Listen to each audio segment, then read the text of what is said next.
How old is too old to pursue your dreams? That's the question shoujo manga The Credits Roll Into the Sea asks. On paper, it has a relatively simple premise. The story follows 65-year-old recent widow Umeko Chino, who, after the passing of her husband, finds herself struggling to reconnect with something that once brought her so much joy: cinema. Somewhere along the way, we convince ourselves there's an age where we're supposed to stop trying new things, that we've already become the person we're meant to be, and from that point onwards, we're simply expected to settle in. The Credits Roll Into the Sea proves otherwise. Umeko may be getting on in years, but rather than treating that as the point where she's expected to stop growing and discovering new parts of herself, Credits instead explores how she can carry the love she has for her husband while still allowing herself to embrace new experiences. Which all begins after an unexpected encounter with university student Kai, who's invited over to Umeko's home to repair her old VCR.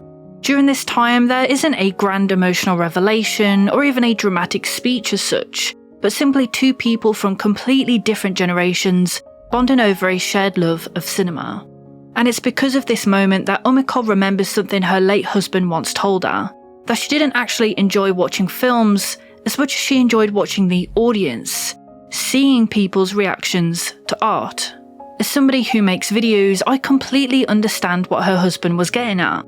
I obviously enjoy writing and editing, but one of my favourite parts comes after uploading, when I'm winding down and viewing comments. Reading why other people resonated with a manga I covered, whether in a similar or completely different way.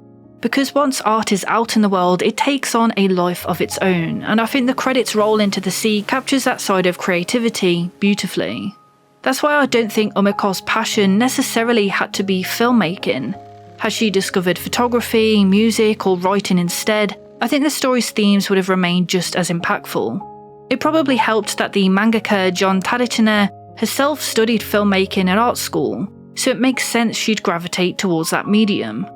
But through Umeko, the manga asks what happens when somebody finally gives themselves permission to pursue something they've spent years convincing themselves they're too old to even consider. Throughout the manga, Tadachine repeatedly uses the ocean as a visual metaphor for the particular anxieties Umeko feels. Sometimes the waves crash around her when uncertainty takes hold, and other times they're like a conscious reminder, almost like a taunt.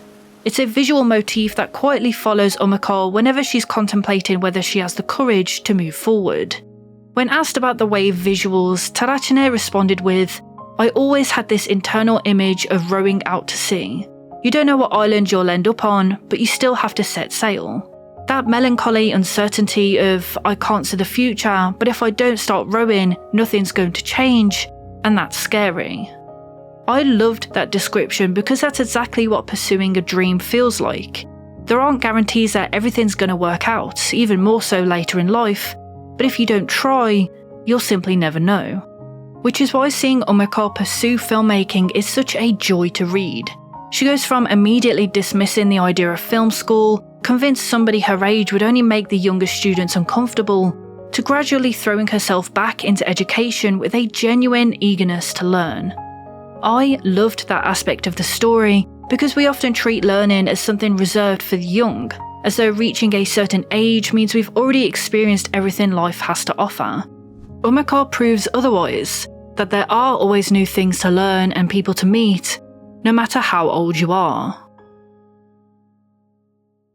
Having an older woman be a protagonist isn't necessarily new. You have BL Metamorphosis or Hana Monogatari as examples, but you'd be hard-pressed to name even 10 manga that have a female protagonist over the age of 60. Older men, not so much. BL manga love their grey-haired foxes. But for Credits, Umeko's age was actually pushed by editor Yuri Yamamoto, who explained that Umeko's age wasn't chosen at random. The team deliberately settled on 65 because it's the age society often begins placing people into the category of elderly. Rather than accepting that as the end of somebody's story, Yamamoto instead posed a wonderfully simple question: isn't it possible to still do a lot, even then? Which is a sentiment I wish more people shared. Particularly with older women, it's often assumed, and perhaps even expected, that women after a certain age become more reserved. Unfortunately, I think it's become somewhat of a trend for people to lose hobbies as they age, even more so at pension age. But that doesn't have to be the case. You don't have to become someone who only shops at M&S and wears neutral colours. There's something comforting to me in seeing an older person still want to wear youthful fashion, or is someone covered in tattoos, or not conforming to how older people should supposedly look and behave. And that's the same with hobbies and dreams too. I think that's another reason Umiko feels so refreshing as a protagonist. She reminds me of Shirley Curry or Britta Foods for Dogs, two older women who still engage excitedly with media most wouldn't expect at their ages. Genuinely, they're both awesome women and who I aspire to be when I grow up.